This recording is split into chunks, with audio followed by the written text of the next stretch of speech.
Everyone, how's it going? How's it going? How is it going, everyone? It's Christian here, and I am going to be doing a second video that is going to cover all of the palms that are native to Florida. This is going to be the remix. I actually missed a species. Kind of embarrassing, but my friend Keith pointed that out in the last video, which I'm just going to have to delete, I guess, because it makes you look stupid. And I don't want to look like I don't know what I'm talking about. When you're running on 4 hours of sleep, a lot of mornings you just kind of forget. So I'm gonna start with as I started before, but I'm gonna go through and just kind of fill that palm in. So starting with Sable Minor. Sable Minor is native to many. It's probably the palm that is native to the most states in the U.S. So it grows in Louisiana, Mississippi, Alabama, Florida, Georgia. I haven't really seen it in South Carolina, but apparently there's a North Carolina variant of it that I have actually not seen either. I don't know if they were introduced there and they just, they naturalized. I believe that's actually what happened.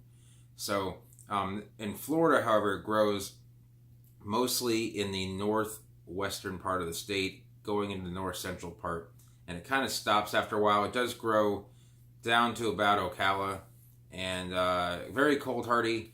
And the one that grows in Florida is kind of a medium size. It's not large like the Louisiana variant. In some areas it's kind of scrubby, where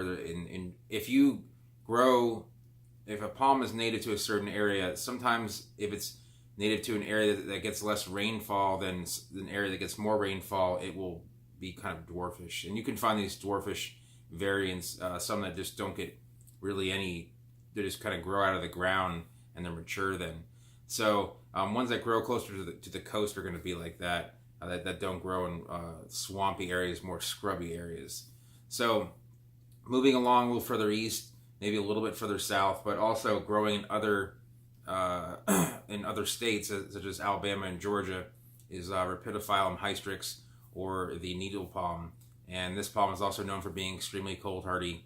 It is the one palm in Florida that actually prefers shade, and it grows really only in shade. In sun, it kind of looks a little bit bleached out, and it's quite nice in the fact that it has this large bushy color about it. The green in the palm is really what kind of stands out, but it's known for being a Florida native, and it does it also grows in Georgia and Alabama. But when people think of the needle palm, they kind of more think about it as being centralized in like the Gainesville, Ocala, Orlando, that kind of that center part of this north center part of the state. So moving along a little bit further east, kind of along the coast there, and also throughout Florida, is going to be Serenoa repens, or the saw palmetto. Now this palm actually grows further north up the east coast, but it doesn't go too far west. Pretty much, once you get west of I-75, you really won't see it much at all. You'll see it in some areas in just south of Tallahassee. I've seen it there growing. It isn't as prominent, and it kind of goes away after a while, like west of Tallahassee. So, but it does grow all the way down into at least West Palm Beach. It's hard to tell because there's so much development that they're probably all destroyed, but it grows throughout southwest Florida as well. You'll see it, just growing along the side of the road. And there's a green and a silver version, and the silver version is actually quite amazing. It's native to Martin County, Hutchinson Island area, just north of Jupiter, and it grows on these dunes, and it has this whiteness about it. It's just amazing color, and they've been able to manage to keep the purity of that plant, keeping it silver, not letting other greens kind of get into their population. And there are some that have been imported over to the west coast here. They actually seem to grow faster, and from my experience are actually a little bit more cold hardy, maybe by a couple degrees, but they are a fast grower, and for a silver plant being fast growing, that's always a good thing. They tend to be slower in general. So from there, I'm going to go ahead and talk more about the ones that kind of grow throughout Florida besides Serenoa. So you have Sable Palmetto, and that is probably the most recognized palm in I don't want to say in the United States, because in California, Washingtonians are probably more recognized, or Phoenix canariensis, but it's definitely the most recognized palm in the eastern U.S. It's probably the most dominant palm in the landscape in Florida. As far as, it's just everywhere, it grows pretty much in every single part of the state. There's like one little area northwest of Tallahassee where I don't think it's actually native to, and that's pretty much it. You'll see it growing along the coast there, in the Gulf Coast, all the way to Pensacola. At least I've seen it, in growing in habitat, as in, it wasn't just planted. And these will grow also native to Serenoa and Sable Palmetto, have almost the identical concurrent growing areas. So where you find Sable Palmetto, you'll find Serenoa repens.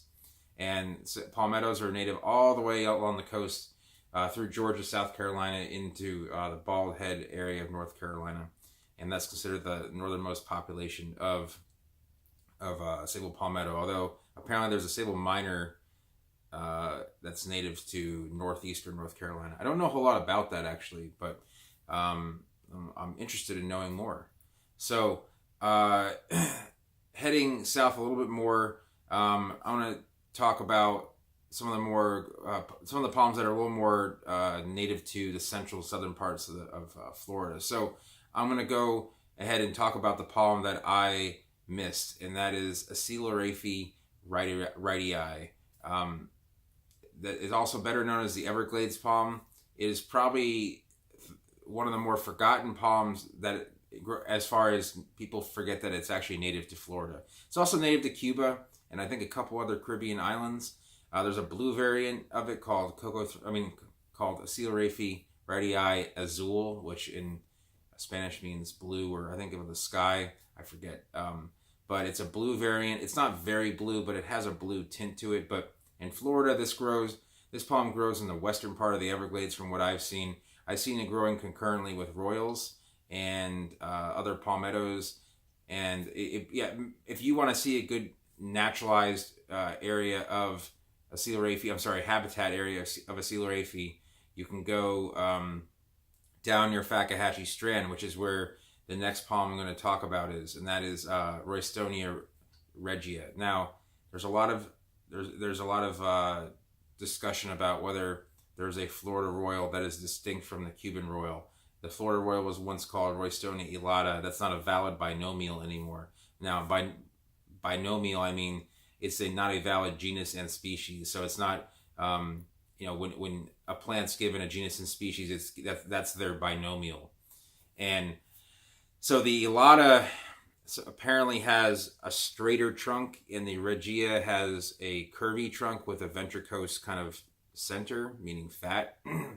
And right now, they just believe that the Cuban royals are also Florida royals. They're one species that grow in two areas. Now, whether these palms are native, I believe that these palms were not naturalized, did not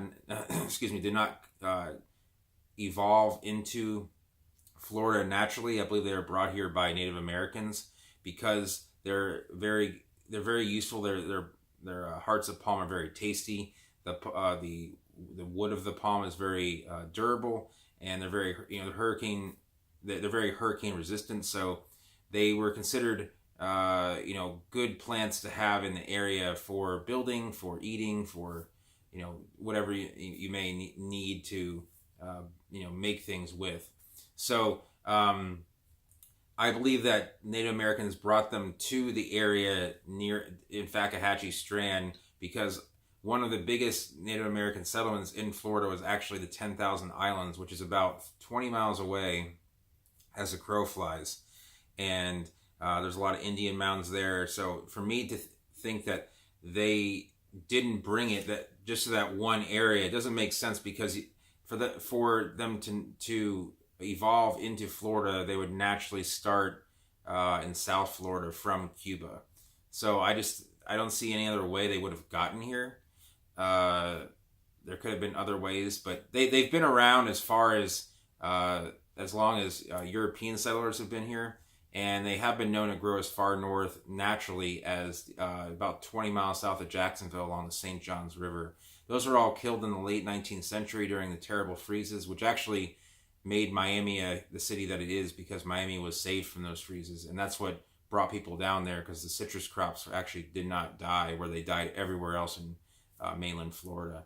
So I'm going to go back to the center of the state. There's a couple species that are right there. There's Sable Etonia is a palm that's native to what we call the heartland of Florida, which is going to be the area of Florida that is basically surrounding the north side of Lake Okeechobee and north up to basically I-4. So you're talking about Okeechobee, Highlands County, Osceola, Polk, and Hardy and DeSoto County. Essentially, usually the Heartland County area. Sometimes Hendry County is added in there, right along the southwest side of the lake, and Glades County. I don't know if I mentioned that, but Glades County definitely a Heartland County there. So Etonia is native to the kind of the scrubby areas around there, notably around like Lake Placid area, along Route 70. If you go through there, you should be able to find some strands of Etonia.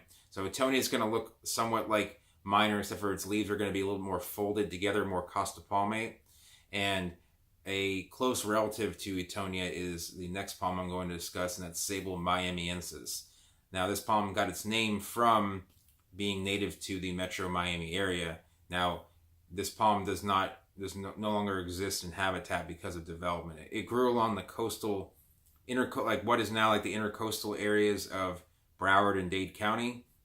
So basically, you would find it from like maybe Pompano Beach all the way down to Miami, and along the rocks there. But obviously, that's no longer open land. It's high rises, and this palm was thought to be extinct. There's a palm botanist by the name of Dr. Scott Zona. He's pretty well known in the palm world, and he did his dissertation on it. I discussed this with him about whether he thinks that miamiensis is still a distinct species. He says that he's not really sure that it is, but as of right now, it is a distinct species according to the Monacot checklist in Kew Gardens in London, which is kind of like the last word when it comes to what is a real species and what is not. So so a couple more of the South Florida palms going kind of southward. The next palm that I'm going to discuss is Pseudophoenix sargentii, variation sargentii. So this palm is native to, or was native to, Elliott Key, which is just south of Key Biscayne by about 10-12 miles.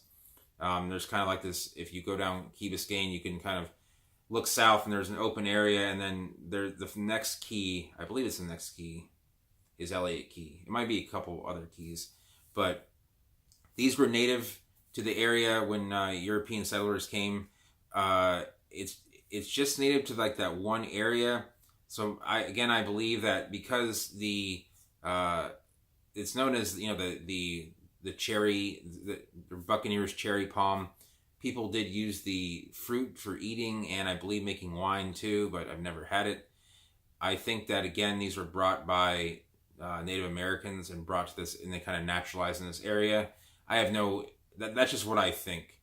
What really happened is beyond me, because I wouldn't know, and no one really knows.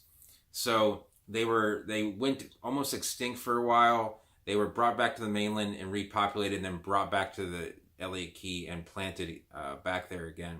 So it was kind of like a way of keeping things the way that they were found around the turn of the century, when people started kind of discovering the area, the turn of the 20th century, that is. So just going to make sure that I didn't miss any other palms. I'm going to go down to the Florida. Oh, okay, so we have Cocothrinax argentata, which is native to the North Keys and the southernmost part of like Dade County, or people like to call it now Miami-Dade County. I like calling it Dade County because that's what it originally was. But if you go down into like the Homestead area, you'll find these kind of growing in like scrub, small plants growing in undeveloped lots or protected areas.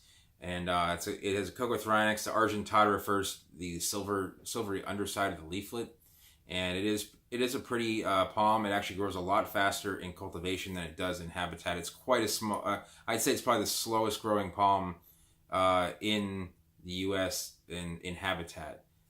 It can take a couple hundred years to get 3 or 4 feet of trunk, but in cultivation that takes maybe 5 or 10.